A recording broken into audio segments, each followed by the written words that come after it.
Hey folks, welcome back to HeartGold vs. Crystal. We are almost ready to take on the Mahogany Town Gym, but before we do that, there's an errand I want to take care of. Now that we've taken care of the red Gyarados and gotten the red scale, we can bring that to a certain NPC to get a certain prize. And that's what I'm on the way to do once I collect these apricorns, because even though I'm never going to use them, I cannot let them rest unrustled. Now, why am I showing the trip there rather than just warping? Well, to show off this. This is how you encounter the legendary beasts, other than Suicune. Raikou and Entei will be running around Johto, and you'll find them in certain various routes, and they move every time you change areas. Now, in this case, I ran into Raikou on Route 37, which is a very, very common route to find the beasts on, because it's kind of a central crossroads. Anyway, let's fast forward a whole bunch over to Mr. Pokemon's house. You can give him the red scale in order to get an experience share. That's in both versions, both original and remake. And by giving that to a Pokemon, they will automatically receive experience as if they had participated in a battle, even if they didn't. And if they actually participate in a battle, then they will get a disproportionate amount of an experience compared to any other Pokemon that participate. So it's good for raising up weak Pokemon. Anyway, now let's head back, but I'm not warping straight back to Mahogany, because, hey, you remember how I said you find the legendary beast in Route 37 pretty often? Well, here's the other legendary beast. I also found him on Route 37. It's a little ridiculous. I'm not sure what's up. Anyway, you can track the location of the legendary beasts via the map function of the Pokégear. Original games it was in the Pokédex, but it's the Pokégear now. So, there you go, demonstration, there's the legendary beasts. They have their own unique remixes of their encounter theme, it's pretty rad. But, for now, let's deal with Mahogany City Gym. Mahogany Town. Mahogany Town just doesn't sound right, I don't know. But anyway, it's an ice-type gym. It's a little weird, because this is supposed to be a town full of ninjas or something, according to its slogan. But, plenty of ice-type Pokemon to be found here. And there's actually a decently good variety of ice types to find here. You'll find Swinub, you'll find Seal, you'll find Jinx.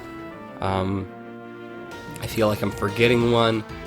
It doesn't use every ice type that it could. There's no, like, Delibird or anything.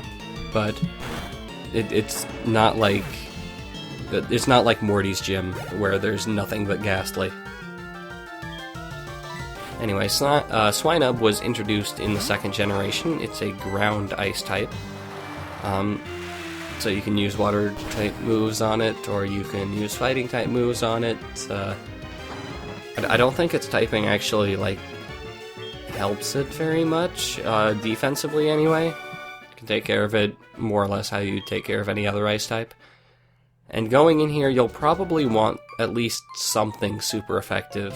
In my case, that's Klaus using Rock Tomb, which is super effective against ice. But many people will have a fire type, often a starter, or you can just... I would recommend having something super effective. Because this is a relatively high-level gym. You can see they're finding a level 29 now. And this is about the time where that whole not doing Olivine and Cyanwood first thing starts to bite me in the butt. A little less so with the trainers, but especially with the gym leader, who actually won't be in this episode, he'll be in the next episode. Because good lord, he needs his own episode. But yeah, it was a relative challenge for me, even though it may not appear so here. Jinx is probably one of the most dangerous ice types in the gym, just based on its own, like, eccentricities. It's part psychic, it can use psychic moves, and if you're not ready for that, that could be an issue. And Jinx is also a bit horrifying if that affects your playstyle. Anyway, the puzzle of the gym is ice sliding, which is actually pretty tame in this instance. The idea is still to set up blocks in certain ways so that you can slide around certain ways in order to get to your destination. And it's relatively simple in here. Anyway, here we have Seal. Seal is something that you'll probably see a good amount of in this gym. It's a water-ice type, relatively good defenses. One thing that it might do, I'm not sure, is that it can have the ability Hydration. At least, definitely Dugong can, I assume Seal can as well, which will restore hit points in rain, which is a thing. So if you're, for some reason, trying to use water-type moves against these guys, reconsider, because that's not a great idea. But Seal isn't actually part Ice type, it's pure Water type, at least in this stage of its evolution. So I can get away with using Frida on it, even if it has Ice type moves. Frida's Grass type moves will still be super effective. One thing you'll see a lot of is Ice Shard. I always get Ice Shard mixed up with another move, but I don't even remember the name of the other move. Ice Shard, I believe, is a priority move, like Quick Attack, except it's Ice type, which is good to know. And that means if you're trying to rely on outspeeding these guys for certain situations, that may not work out for you.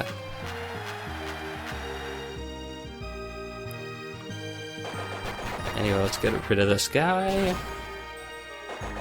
It's one of those it shouldn't take you a long time to kill a Seal. It is a first stage evolution, and those are getting a bit passé at this point in the game. But it's still a thing. Now there you can see the experience share in action if you haven't already. Frida got much more experience than the other Pokemon who participated, thanks to the experience share. Anyway, here's a Dugong. Dugong is the evolved form of Seal, and it's pretty adorable. Look at that guy. So now he's part Ice. And that means... oh god, my stupid not really remembering type advantages thing is coming back to bite me in the butt. I'm not sure if Rock-type moves will still be a good idea. I don't remember if Water actually resists Rock, or if it's just super effective against Rock. But Electricity is actually a very, very good thing to have against these Pokemon, because they are part Water. It won't work against Swinub and its kin, but it will be very useful against these guys. Now, one tactic I decide to kind of abuse in regards to these bulky Pokemon that we need to deal with is setting up Leech Seed. Because sometimes, or often, my actual attacks don't do a whole lot. So having a reliable, constant drain on his health with Leech Seed is a nice way to make sure that I'm making progress, or to put the Pokemon over a certain threshold, or like kill it one last turn, so he doesn't have opportunity to heal himself or something. And one thing that Dugongs and Seals do love to do in this gym is use Rest, which will put them to sleep and heal them completely of all status conditions and fill their HP back up. And it makes them completely vulnerable for a few turns, with a few caveats for certain Seals and Dugong, as you will see. But it is still sleep if you have like something with Dream Eater. There's your opportunity. That also means that pulling out the big guns like Solar Beam is actually quite useful.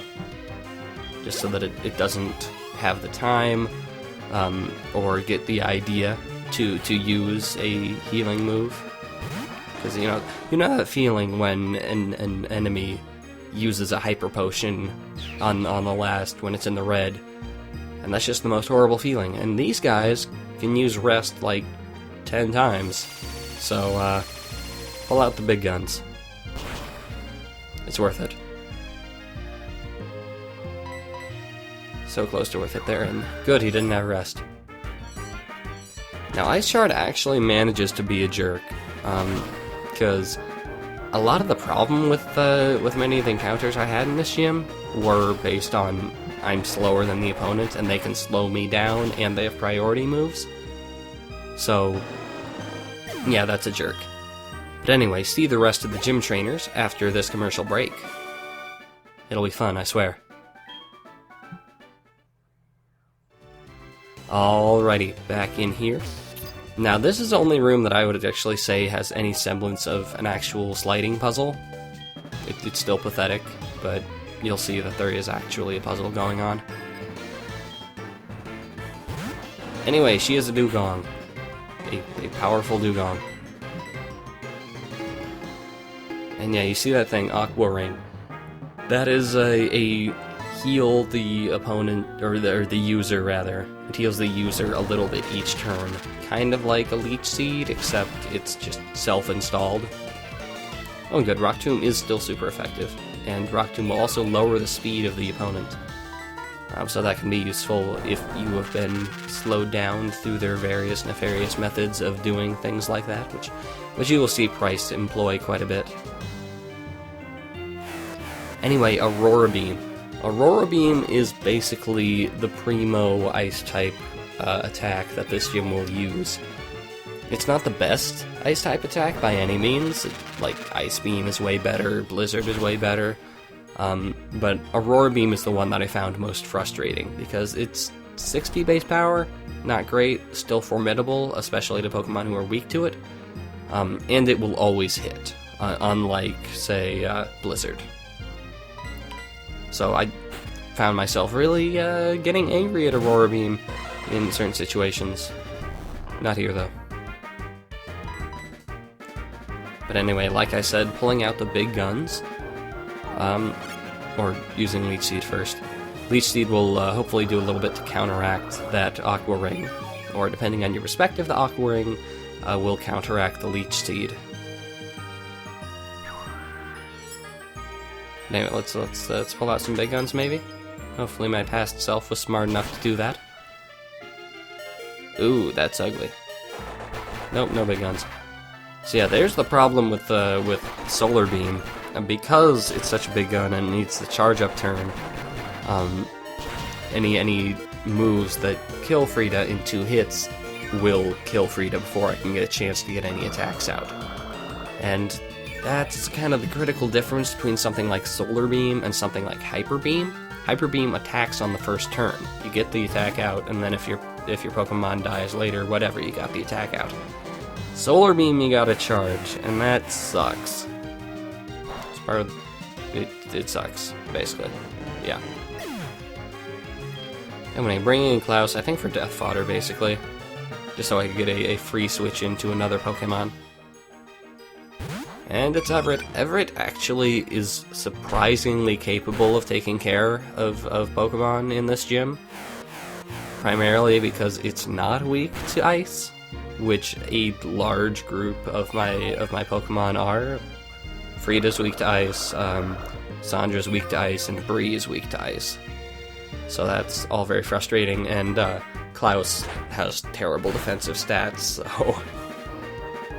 Anyway, Everett, actually quite useful, and that Headbutt to flinching, it's also pretty nice sometimes, certain situations, but again, not so much in this fight, but in the Price fight, you'll see that Everett gets slowed down by various tactics, and the flinching doesn't really come into play. Anyway, Frida has the opportunity to learn Poison Powder. I was tempted, because I could compound it with Leech Seed and then have very nice, doing a whole bunch of damage each turn, gradually, kind of thing going on. But I think I was just too attached to Frida's current moveset. Anyway, one last trainer to go. It's pretty simple to get to, right over there.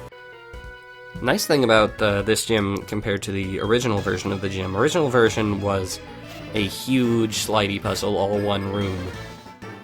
So you had to kind of navigate the whole thing using one mental track. Here you got a bunch of much smaller rooms, much smaller puzzles. Anyway, Shelder. Shelder, I kind of forgot was here. It's actually not part ice yet. Its evolution, I think, is part ice? Is Cloyster part ice? I never really thought about it. I don't use Cloyster very much. But the thing about Shelder is that it has yeah, Icicle Spear is the thing I always mix up Ice Shard with, by the way. The thing about Shelder is that it has extremely high physical defense. So this is another opportunity where you'd want to use probably a special electric move, which is one of the greatest things you can bring to this gym. And see, there's the Cloyster. Is Cloyster part ice? I feel like it is. Otherwise it wouldn't be here. It must be. Anyway, I don't know what the hell I was thinking bringing Bree into this thing. I'm honestly trying to figure out my logic, because Bree doesn't have any super effective moves against Cloyster. I mean, it does have a special move, which would do more damage than Everett's physical moves, but I don't know. Anyway, this whole confusion business, certainly annoying. Yeah, it looks like I was going for the special move. Not a terrible idea, but Bree, thanks to having evolved into a Togetic, is now part flying and thus weak to ice-type moves. It's one drawback there. Yeah, there we go, extra sensory. I guess that's not a terrible idea on my part, but I could probably have done it much better.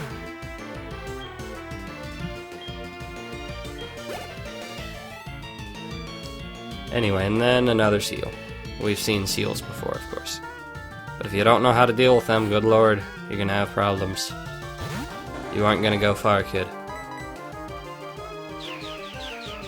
Yeah, I was still kind of avoiding using Bree too much, because Bree had gotten a lot of experience from the Rocket Hideout, and was several levels ahead of the opponent, and of the rest of my team. Not the opponent, but just the rest of my team. But push comes to shove, I wanted to finish the match, I wanted to get on to Price, so Bree does the job. Unfortunately, she doesn't do a great job. For whatever reason, this seal is pretty good at taking hits from Bree. So, that sucks. It's not a deal killer, it's a 4-hit KO. It's not too bad, but it's more hits than I would like. Was not gonna change my strategy there, Seal, so okay. And here's where Ice Shard can be a butt. I would have KO'd him this turn, and I am faster than him, but Ice Shard gets in there first, and it gets a critical to boot just to be a dick. So, somebody else has to get the experience. Ooh.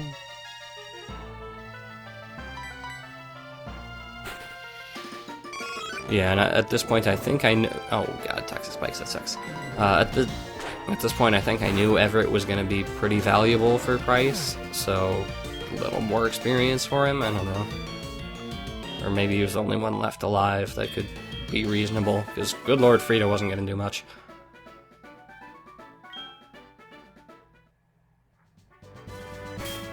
Anyway, let's get rid of this poison. Don't want to be walking around with poison.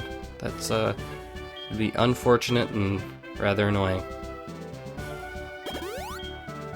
There we go. And now it's just time to get out of this gym.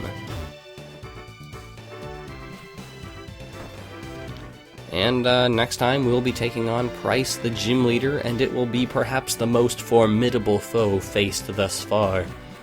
It'll actually be pretty a big deal. So, I will see you guys next time.